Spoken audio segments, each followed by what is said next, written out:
Hello bachcho, let's read the question. The question says hairy leaves of many plants are associated with resistance to A. insect pest, B. bacteria, C. virus, D. bollworm. Question में हमसे पूछा है कि अगर plants में hairy leaves हो तो वो किस चीज की इंडिकेशन है कि प्लांट्स किसके साथ रेजिस्टेंस है। अगर हेयरी लीव्स की प्रेजेंस हो तो वो किस चीज की इंडिकेशन है कि प्लांट्स किसके अगेंस्ट रेजिस्टेंस को डेवलप कर चुके हैं। तो हमें चार ऑप्शंस दिए हैं, हमें इन चार ऑप्शंस में से करेक्ट ऑप्शन को चूज करना है। तो let's start with the key concept. इस क्वेश्चन में हमारा की कॉन्सेप्ट होगा plant breeding for paste resistance, plant breeding for insect resistance, plant breeding for insect and pest resistance, plant breeding for insect and pest resistance।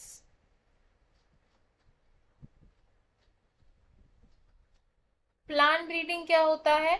ये होता है intentional manipulation of plant species ताकि हमें हमारे डिजायर्ड कैरेक्टर्स मिल सके। तो हम इसे किस तरीके से लिखेंगे?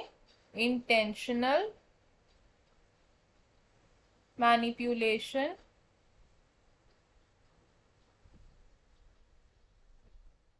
of plants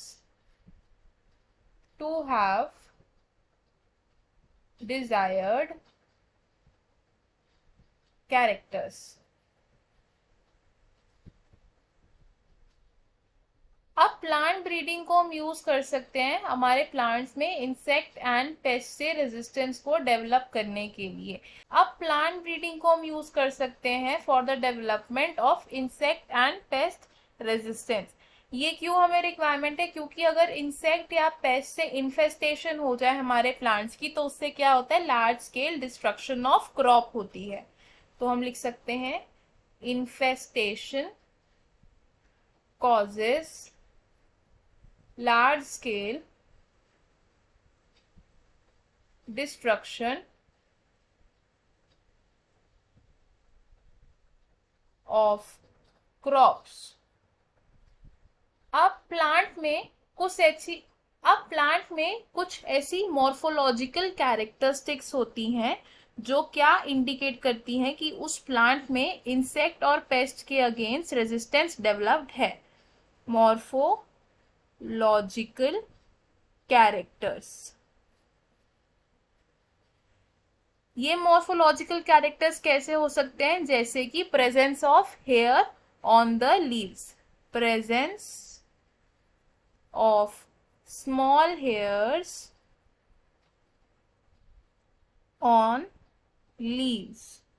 तो अगर लीव्स पर स्मॉल टाइनी हेयर्स प्रेजेंट है तो इसका मतलब क्या है कि प्लांट में रेजिस्टेंस है फॉर इंसेक्ट एंड पेस्ट। क्या इंडिकेशन है ये? Resistant to insect and pest. तो हमें हमारे क्वेश्चन का आंसर मिल गया। क्वेश्चन में हमसे क्या पूछा था कि hairy leaves of many plants are associated with the resistance to. तो हमारा आंसर क्या होगा इसमें? ऑप्शन ए, यानी कि इंसेक्ट पेस्ट। हम इसे लिख लेंगे, we will write option A is correct. अब देख लेते हैं कि बाकी ऑप्शंस क्यों इनकरेक्ट है। ऑप्शन बी से बैक्टीरिया, तो बैक्टीरिया के अगेंस्ट रेजिस्टेंस को इंडिकेट नहीं करती हैं हेयरी लीव्स, तो ये ऑप्शन रॉन्ग हो जाएगा। ऑप्शन सी से वायरस, हेयरी लीव्स वायरस के अगेंस्ट रेजिस्टेंस नहीं डेवलप करती हैं, तो ये ऑप्शन भी हमारा रॉन्ग हो जाएगा।